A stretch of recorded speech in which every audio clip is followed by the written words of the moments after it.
Alright, you guys are back with Vol. We're at the City Guard Gaming Club, and I've got my Tomb Kings for a game of Warhammer Fantasy. And it's been a while since I showed you how the Tomb Kings are getting along.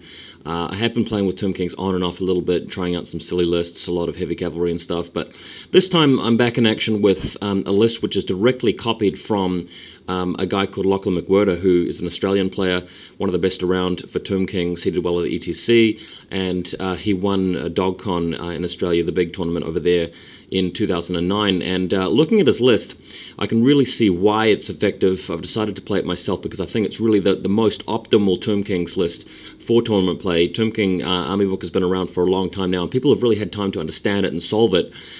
So I've decided to put it to the test. This is the third game I've had with that list.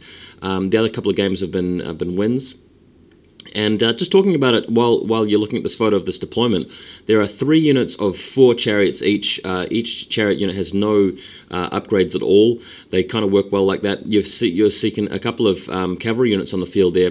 They are heavy cavalry units, but only the miniatures are heavy cavalry. They're actually meant to represent light cavalry with bows. Heavy cavalry obviously not being as good. You've got the big unit of Tomb Guard, 22 guys there. We've got the King, Destroyer of Eternities, Collar of Shapesh. You've got a couple of liches over on the left-hand side with all the archers, some carrion, a catapult, and most importantly, a prince with the Cloak of Dunes and a great weapon. That's really the way to use a prince. Most people think put him in a chariot or don't take him at all or whatever, but the thing is that you want his spell to go off every turn, and putting him with the catapult, being able to fly around to whatever, is the way to use a prince. The king could stay with the Tomb Guard. There's a lot more to say about that, but really if you want to know more about playing Tomb Kings at an optimal sort of level, you want to go read the forums, read articles about it, because there are plenty of them out there. My opponent is playing Dark Elves, and let's go to the next photo where you can see a bit more of his army. This is Glenn with his Dark Elf army. He hasn't played Dark Elves in a little while, so he's cranking them back out again.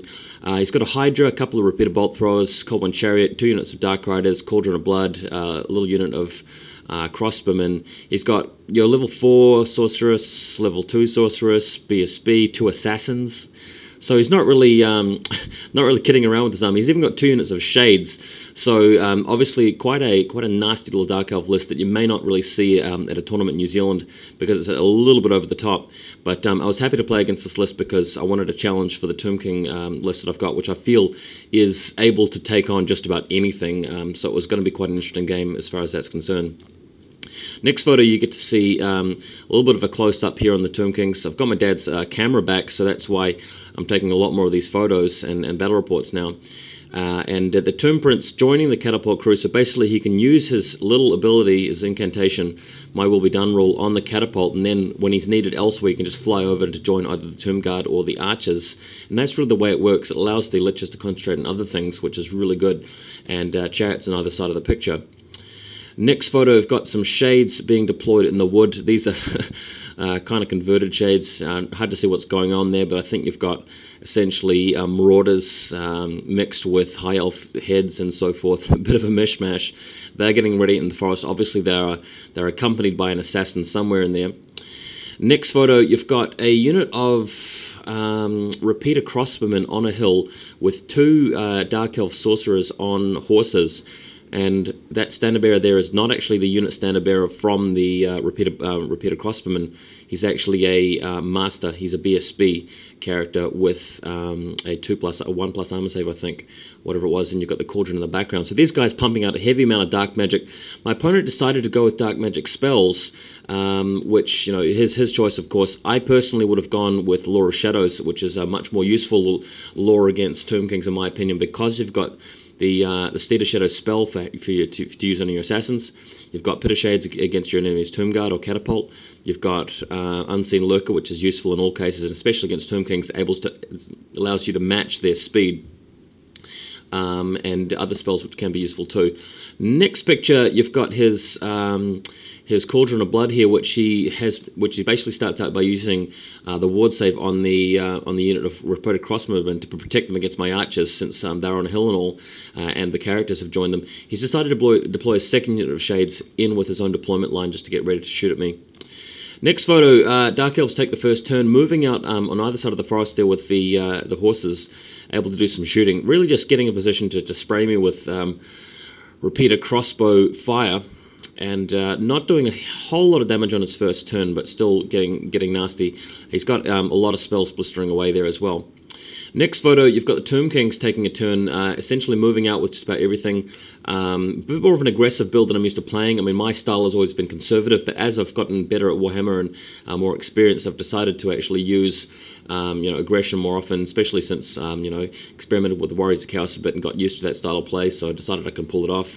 In the background there, you can see a depleted unit of Tomb Guard down to only 15 models from 22, so that's basically where he was concentrating most of his firepower and spell power. Chariot's just rumbling forward and not really getting that many spells off. My opponent dispelling the urgency incantations on the Carrion. I actually made a mistake here and split my magic up a little bit on the chariot, between the Chariots and the Carrion. Really should have just focused everything on the Carrion themselves.